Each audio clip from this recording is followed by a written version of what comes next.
Start करते हैं हम आज की क्लास। इम्पोर्टेंट क्वेश्चन नंबर पहला, नोक्लियाइन झरना किस प्रदेश में स्थित है? ये मैं आपको पहले पढ़ा चुकी हूँ। तो देखिए, पहला ऑप्शन है केरल, दूसरा असम, तीसरा मणिपुर, चौथा मेघालय। जिसको आंसर पता है वो कमेंट जरूर कीजिएगा। देखेंगे, नाइकोलिन झरना मेघालय के चेरापूंजी में है। कहाँ पर है? नाइकोलिन झरना मेघालय के चेरापूंजी में स्थित है। यह 1115 फीट ऊंचा, कितना ऊंचा? 1115 फीट ऊंचा। 1115 फीट ऊंचा मतलब 340 मीटर ऊंचा, ठीक है। और इस झरने की जो चौड़ाई है वो कितनी है? 75 फीट है। तो हम देखेंगे नोक्लियाइन झरना कहाँ पर है? तो मेघालय में स्थित है। इसका राइट आंसर क्या आ जाएगा? Option number D, Meghalaya. चलिए नेक्स्ट क्वेश्चन। केरल में सबरीमाला के लिए समर्पित एक प्रसिद्ध जगह है। केरल में option number A Ayyanar, option number B Ayyappan, C Muthappan, D Kotilingeshwar. तो हम देखेंगे अब सबरीमाला। तो सबरीमाला केरल के परियार टाइगर अभ्यारण्य में स्थित है। कहाँ पे? कौन से वाले अभ्यारण्य में है? तो जो केरल का परियार टाइगर अभ्यारण्य है वहाँ पे स्थित है। यह एक प्रसिद्ध हिंदू मंदिर है। यहाँ विश्व का सबसे बड़ा वार्षिक तीर्थ स्थल होता है। विश्व का सबसे बड़ा वार्षिक तीर्थ स्थल होता है। साथ साथ केरल में सबरीमाला अयप्पन के लिए समर्पित एक प्रसिद्ध जगह है। किसके लिए? अयप्पन के लिए समर्पित एक प्रसिद्ध जगह है। तो इसका राइट आंसर क्या हो जाएगा? Option number B, Ayyappan. चलिए अगले क्वेश्चन पे चलते हैं। निम्नलिखित में कौन सा मिलान सही है? ए रसीला गुजरात, बी वीथी आंध्र प्रदेश, सी कृष्णवट्टम केरल, डी विदेशिया उत्तराखंड। हम देखेंगे विदेशिया नृत्य, जो विदेशिया नृत्य है नाटक का एक लोकप्रिय रूप है। किसका है?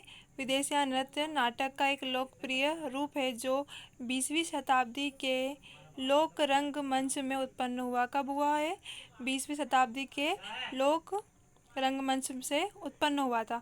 यह बिहार के भोजपुरी भाषा में प्रचलित है। कौन सी भाषा में प्रचलित है? तो ये बिहार के भोजपुरी भाषा में प्रचलित है, जो कि भिखारी ठाकुर इस नृत्य रचना के निर्माता है। कौन है इस रचना के निर्माता? तो भिखारी ठाकुर इस नृत्य रचना के निर्माता है। अब देखेंगे हम जो विदेशिया एक प्रकार का नाटक है।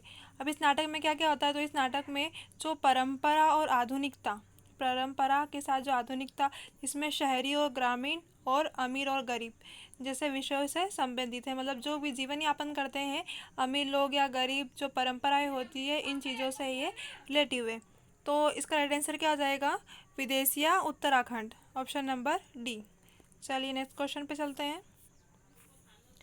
निम्नलिखित में कौन सा पुरस्कार के लिए बिरला फाउंडेशन द्वारा हिंद में श्रेष्ठ कार्य के लिए दिया जाता है? ए आचार्य तुलसी सम्मान, बी व्यास सम्मान, सी सरस्वती सम्मान, डी राजहर्ष सम्मान। तो चलिए हम देखेंगे जो व्यास पुरस्कार के लिए बिरला फाउंडेशन, कौन सा? नोट करना, व्यास पुरस्कार के लिए बिरला फाउंडेशन इस प्रकार के जो इस पुरस्कार रहेगा तो इसको साल 1991 में शुरू किया गया था। कब शुरू किया था? साल 1991 में शुरू किया था। रामविलास शर्मा, किसने किया था? तो ये रामविलास शर्मा को पहला व्यास सम्मान दिया गया था। पहला व्यास सम्मान किसको दिया गया था? रामविलास शर्मा को पहला व्यास सम्मान दिया गया था। उनकी कृति मतलब उनकी छवि में के लिए भारत के प्राचीन भाषा परिवार और हिंदी के लिए दिया गया था। तो उनको काय के लिए पुरस्कार किया गया था? सबसे जो इम्पोर्टेंट है वो प्राचीन भाषा परिवार और हिंदी के लिए दिया गया था। इसका राइट आंसर क्या आ जाएगा?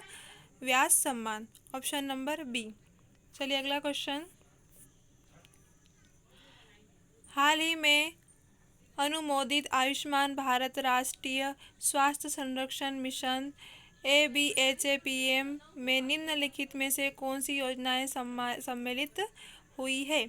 ऑप्शन नंबर ए राष्ट्रीय स्वास्थ्य बीमा योजना, ऑप्शन नंबर बी वरिष्ठ नागरिक स्वास्थ्य बीमा योजना, ऑप्शन नंबर सी राष्ट्रीय जीवन बीमा योजना और ऑप्शन नंबर डी पहला और दूसरा। तो इसका राइट आंसर क्या आएगा? देखिए इसका राइट आंसर है पहला और दूसरा, राष्ट्रीय स्वास्थ्य बीमा योजना और वरिष्ठ नागरिक स्वास्थ्य बीमा योजना। हम इसके बारे में जानेंगे।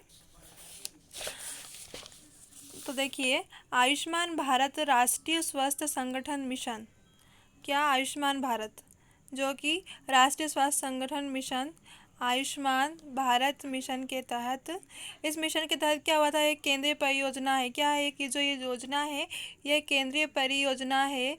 यह योजना, तो ये योजना क्या कार्य करती है, तो ये योजना प्रति परिवार 5 लाख रुपए का बीमा प्रदान करती है। मतलब एक परिवार को 5 लाख रुपए का बीमा प्रदान करती है। इस स्कीम से 10 करोड़ परिवारों को लाभ मिलेगा। जिससे क्या होता है कि इस स्कीम से 10 इस उद्देश्य सिर्फ यही था कि 10 करोड़ परिवारों को लाभ मिलेगा। इसके साथ यह राष्ट्रीय स्वास्थ्य बीमा योजना विशिष्ट का मतलब होता है कि अच्छी नागरिक स्वास्थ्य बीमा योजना है। ठीक है, इसमें 2 योजनाएं हैं। ये 2 योजनाओं से मिलकर बनी है। कौन सी योजना है, एक तो राष्ट्रीय स्वास्थ्य बीमा योजना और नागरिक स्वास्थ्य बीमा योजना। ये दोनों योजनाओं से मिलकर ये योजना बनी है। तो इसका राइट आंसर क्या आ जाएगा, दोनों योजना, राष्ट्रीय स्वास्थ्य बीमा योजना भी आ जाएगा और वरिष्ठ नागरिक स्वास्थ्य बीमा योजना। तो इसका राइट आंसर क्या हो जाएगा, ए और 2, पहला और दूसरा। ठीक है, ऑप्शन नंबर डी। चलिए आगे चलते हैं। हेडलाइन मुद्रास्फीति को मापने के लिए भारत के निम्नलिखित मूल्य सूचकांकों में से कौन सा माना जाता है। Option number A GPD, deflator, B CPL, AL, RL, C CPI, IW, D VPL. तो हम देखेंगे वीपीआई।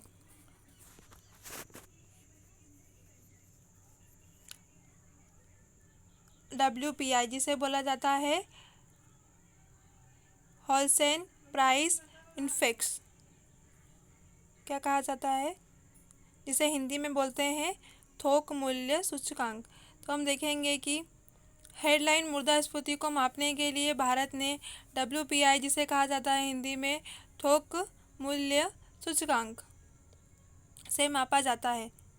ठीक है, तो उसका राइट आंसर क्या आ जाएगा, ऑप्शन नंबर डी WPI जिसे थोक मूल्य सूचकांक कहते हैं।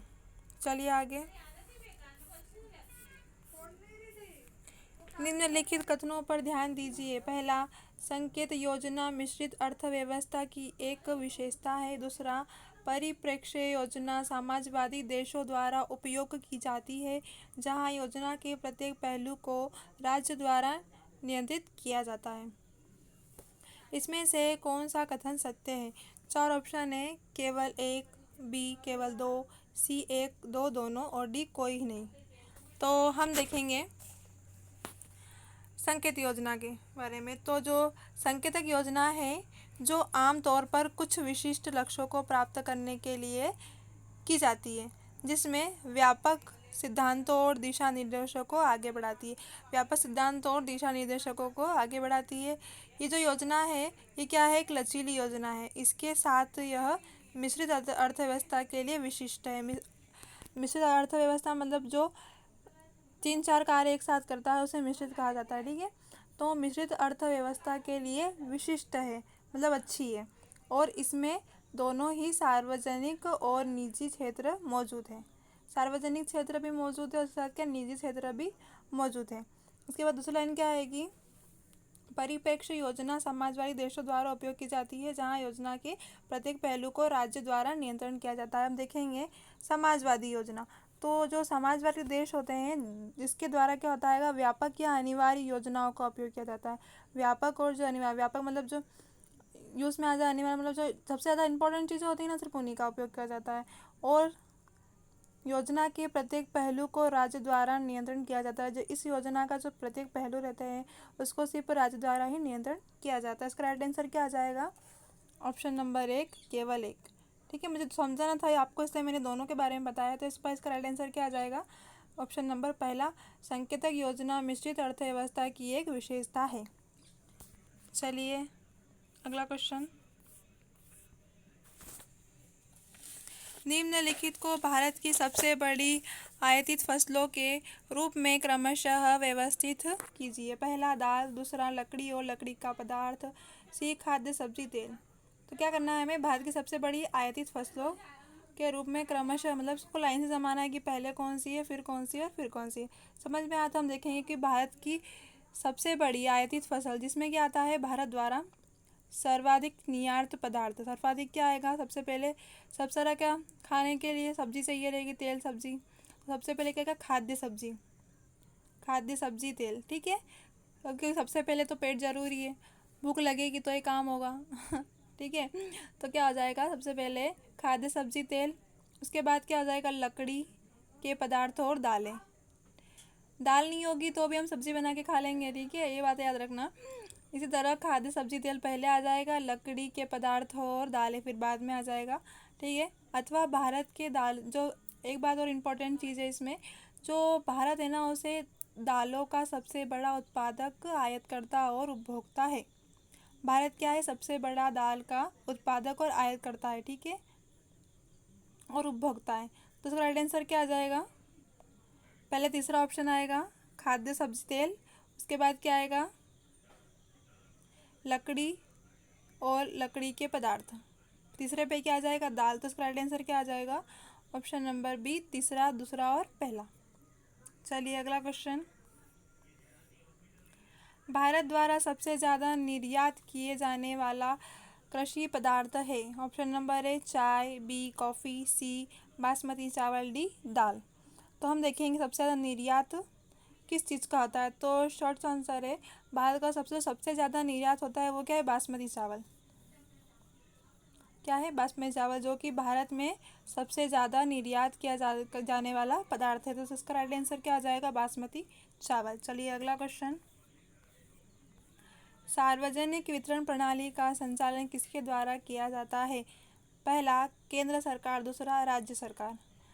चार ऑप्शन है, केवल एक, बी केवल दो, सी एक दो और डी इसमें से कोई नहीं। अब मैं पहले आपको दोनों के बारे में बताऊंगी। पहले हम देखेंगे केंद्र सरकार। तो सार्वजनिक वितरण प्रणाली जो होती है, जिसमें संचालन केंद्र और राज्य दोनों सरकारों द्वारा किया जाता है, दोनों के द्वारा किया जाता है, ठीक है। सार्वजनिक वितरण किसके द्वारा, केंद्र और राज्य दोनों के द्वारा किया जाता है। तो हम देखेंगे FCI, जिसे कहा जाता है फूड कॉर्पोरेशन ऑफ इंडिया, जिसे हिंदी में कहते हैं भारतीय खाद्य निगम कहा जाता है। FCI के माध्यम से, FCI food corporation of India, क्या कहा है इसे हिंदी में, भारतीय खाद्य निगम कहा गया है। तो हम देखेंगे FCI के माध्यम से केंद्र सरकार में खरीदी, भंडारण, अनाज के परिवहन और क्या होता है, राज्य सरकारों को अनाज के बल्क का आवंटन किया जाता है, ठीक है। ये तो चीज़ हो गई केंद्र सरकार की। अब दूसरी क्या है, राज्य सरकार। तो राज्य सरकार क्या कार्य करती है, राज्य सरकार की जिम्मेदारी होती है परिचालन। परिचालन का मतलब होता है ठीक तरह से गति देना, ठीक है। तो राज्य सरकार की जिम्मेदारी होती है ठीक तरीके से गति देना, जिसे कहता है परिचालन है। जिसमें वो क्या करते हैं, वो गरीबी रेखा के नीचे जो परिवार होते हैं उनकी पहचान करते हैं, राशन कार्ड जारी करते हैं, उचित मूल्यों दुकानों में कामकाज का पर्यवेक्षण करते हैं। उचित मूल्य दुकानों में कामकाज का पर्यवेक्षण, मतलब पर्यवेक्षण का मतलब होता है निगरानी करना, ठीक है। तो ये दोनों कार्य किसके हो जाते हैं, राज्य सरकार के कार्य अलग हो गए और केंद्र सरकार के कार्य अलग हो गए। पर इन दोनों का जो कार्य है ये किसके द्वारा, किसके अंतर्गत होता है, सार्वजनिक वितरण प्रणाली का संचालन करने के लिए इन दोनों की ज़रूरत होती है। किसकी ज़रूरत होती है, केंद्र सरकार और राज्य सरकार दोनों की। तो इसका राइट आंसर क्या आ जाएगा, ऑप्शन नंबर सी, पहला और दूसरा। ठीक है, आज का वीडियो हमारा यहीं ख़त्म करते हैं। Thank you.